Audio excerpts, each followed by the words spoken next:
નમસ્કાર મિત્રો, સ્વાગત છે તમારું આજના એક નવા વિડીયોની અંદર। મિત્રો, અમારી ચેનલને તમે હજુ સુધી સબસ્ક્રાઈબ ના કરી હોય તો સબસ્ક્રાઈબ કરવા વિનંતી। મિત્રો, વિડીયોની અંદર તમે Hyundai i20 ગાડી જોઈ રહ્યા છો। આ ગાડી છે વેચવાની છે। જ્યારે આ ગાડીના મોડલની વાત કરું તો ગાડીનું મોડલ છે 2015નું મોડલ છે અને 2 ઓનર ગાડી છે।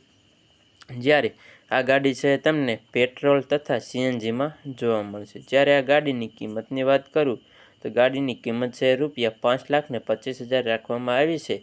તેમાં તમને થોડા ઘણા પ્રમાણમાં ફેરફાર કરી આપવામાં આવશે તેવું ગાડીવાળા માલિક જણાવે છે। જ્યારે આ ગાડીનો વીમો પણ ચાલુ છે અને હા, આ ગાડી છે એ ટીપટોપ કન્ડિશનમાં તમને જોવા મળશે। જ્યારે આ ગાડી છે company colour, company fitting engine તથા તેમાં તમને કોઈપણ પ્રકારનો ફોલ્ટ જોવા નહીં મળે અને હા, આ ગાડીના ટાયર પણ એકદમ સારા છે તેવું ગાડીવાળા માલિક જણાવે છે। જ્યારે આ ગાડી તમને ક્યાં જોવા મળે તેની વાત કરું તો આ ગાડી છે તમને પ્રોપર સુરતમાં જોવા મળશે। જ્યારે આ ગાડીવાળા ભાઈનો કોન્ટેક્ટ નંબર છે નંબર 8739493433। આ ગાડીવાળા ભાઈનો કોન્ટેક્ટ નંબર છે। જ્યારે પણ તમે ગાડી ખરીદી કરવા જાઓ, ટેસ્ટ ડ્રાઈવ કરવા જાઓ કે જોવા જાઓ ત્યારે ગાડીવાળા માલિકને કોલ કરીને જવાનું રહેશે।